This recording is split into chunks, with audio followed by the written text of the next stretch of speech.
Hay historias que nunca debieron ser contadas.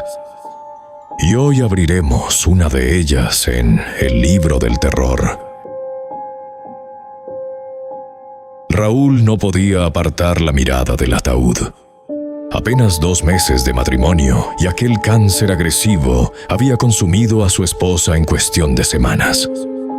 Los médicos hicieron todo lo posible, pero poco a poco todos fueron testigos de cómo Claudia se apagaba, desahuciada, mientras Raúl se hundía en la impotencia. La medicina solo repetía lo mismo. Era demasiado tarde. Para él no fue una explicación, sino un castigo injusto. El anhelo de ser padre junto al amor de su vida, de ver crecer una familia con el paso del tiempo, se había terminado. Ya no había vuelta atrás.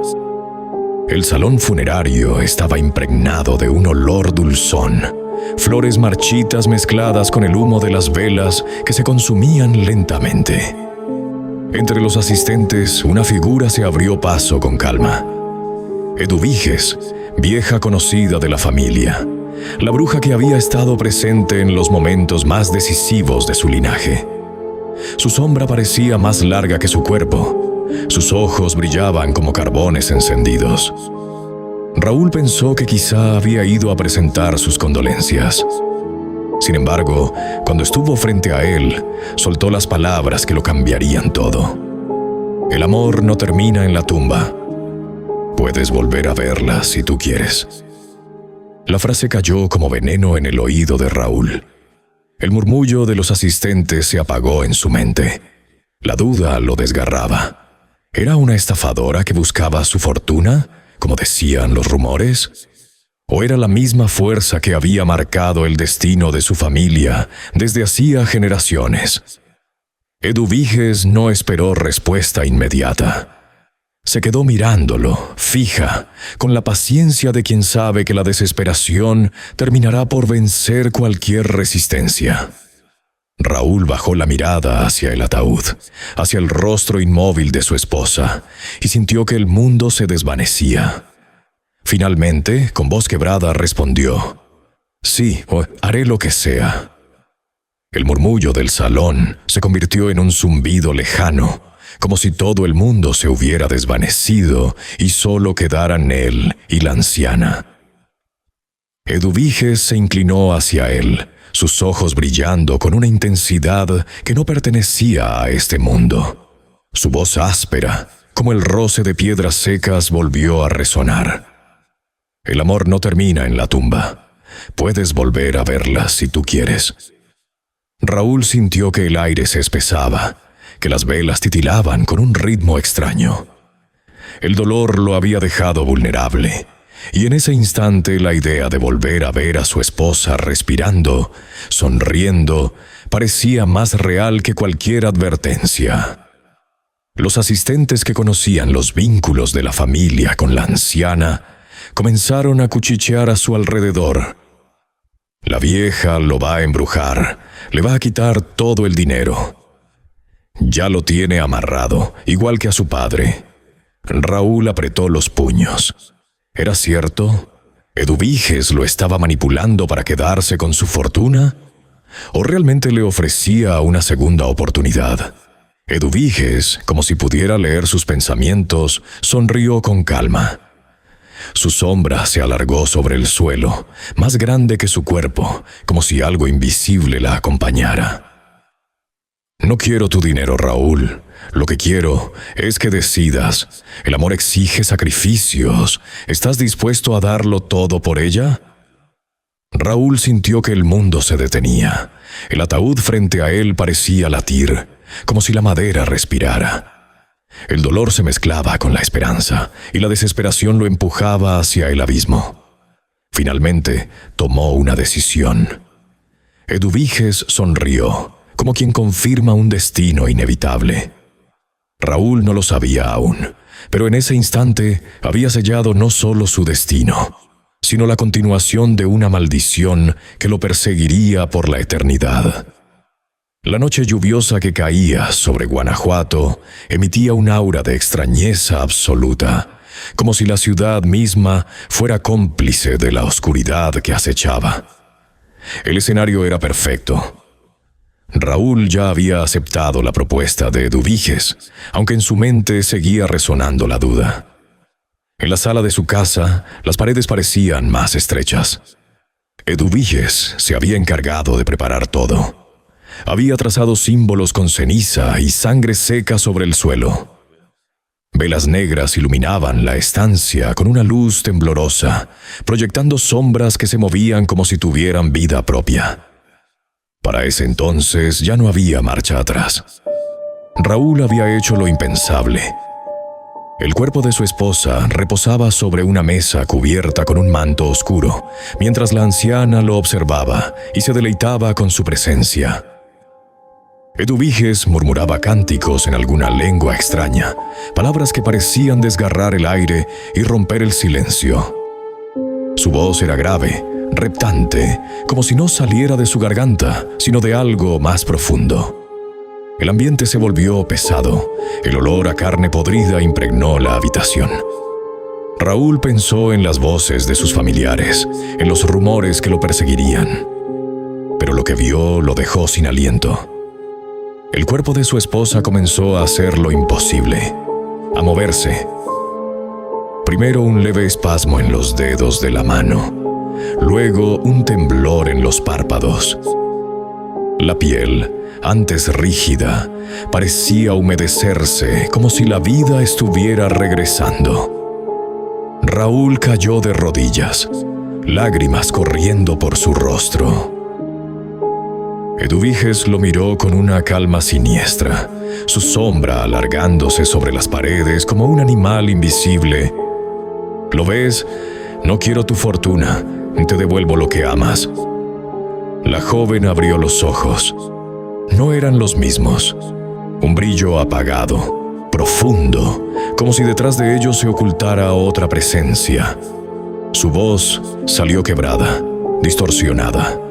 Raúl. El joven empresario sintió que el mundo se detenía. La esperanza lo abrazó, pero también un terror indescriptible, porque aunque la figura frente a él tenía el rostro de su esposa, había algo en su mirada que no pertenecía a los vivos.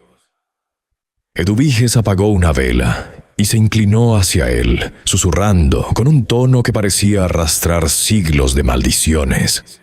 Ya está contigo, pero recuerda, lo que regresa nunca es igual. Tu familia lo sabe.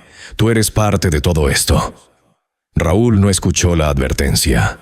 Solo vio a su esposa respirar de nuevo, y en ese instante creyó que había vencido a la muerte. Los días siguientes, Raúl parecía renacer. Sonreía, su humor mejoraba, caminaba con una energía que había perdido. La gente lo veía y decía, la bruja lo embrujó. Le quitó todo el dinero. Nadie sospechaba la verdad. Dentro de la casa, la figura de su esposa caminaba por los pasillos, con movimientos torpes, como si aprendiera de nuevo a habitar un cuerpo. Sus ojos lo seguían con una devoción inquietante, pero cada vez que Raúl se acercaba, percibía un olor extraño. Humedad, tierra removida, como si la tumba aún la reclamara. Eduviges aparecía de vez en cuando, envuelta en un aura siniestra. Su sombra parecía más larga que su cuerpo. Sus ojos brillaban como carbones encendidos. No hablaba mucho, pero cuando lo hacía sus palabras eran cuchillos. Recuerda, Raúl, lo que regresa nunca es igual. Tu familia lo sabe. Tú eres parte de ese ciclo. Los rumores nunca cesaron, y más cuando Raúl comenzó a vivirlos con mayor intensidad. Llegó incluso a comentar y compartir que sería padre. La gente no sospechaba la oscuridad que se albergaba en la intimidad de su hogar. Solo sabían que era un viudo afectado por la repentina muerte de su esposa, y hasta cierto punto comprendían su situación. Pero aquello fue momentáneo. Raúl empezó a apartarse poco a poco, faltando gradualmente hasta que un día dejó de ir por completo a la empresa familiar. Una madrugada, Raúl despertó con un frío indescriptible. La figura de su esposa, con el vientre abultado, estaba de pie junto a la cama, observándolo. Sus ojos ya no tenían nada humano. Eran pozos oscuros, vacíos, llenos de hambre. Antes de que pudiera reaccionar, la criatura se inclinó hacia él, y en su voz quebrada resonó algo que no era de este mundo. «Ya viene, llámala». Raúl sintió que la sangre se le helaba. Cuando los brotes de cordura regresaban a su mente, recordaba que Claudia estaba muerta. Era imposible lo que había hecho. ¿Qué era lo que se gestaba en el interior de ese ser que decía ser su esposa? Ella lo tocó, y un dolor profundo lo atravesó, como si algo arrancara pedazos de su alma. El grito se perdió en la noche, ahogado por las sombras. Eduviges, desde la puerta, observó todo con calma. No intervino, solo murmuró con voz áspera, como quien reclama lo que siempre le perteneció. «Ya tengo a mi niño». Raúl, paralizado, apenas pudo comprender lo que sucedía. El primogénito que jamás alcanzó a concebir en vida, se abrió camino desde el interior de la carne putrefacta de Claudia. No fue un nacimiento. Fue una irrupción, un ser que desgarraba la materia muerta para reclamar su lugar en el mundo. La habitación se llenó de un hedor insoportable, mezcla de sangre, tierra y tumba. El cuerpo de Raúl nunca fue encontrado. Algunos decían que desapareció en los túneles de Guanajuato, otros que la bruja lo había consumido por completo. La criatura, disfrazada con la carne y huesos de su esposa, se perdió en la oscuridad subterránea, como si la ciudad misma la hubiera devorado. La gente, incapaz de comprender lo ocurrido, repitió la versión más cómoda. La bruja le quitó todo el dinero. Nadie sospechó la verdad. Nadie imaginó que Eduviges no buscaba riqueza, sino compañía. Que lo que había traído de vuelta no era una esposa, ni un hijo, sino el inicio de algo más oscuro y tenebroso, un plan incomprensible que apenas comenzaba. Y así, la leyenda se selló. Raúl, el joven empresario que perdió su fortuna por confiar en una bruja. Pero en las sombras de Guanajuato, la verdadera historia seguía respirando. Con hambre. Has sobrevivido a un relato más de El Libro del Terror. Si buscas más pesadillas para tus noches, suscríbete y forma parte de nuestra comunidad oculta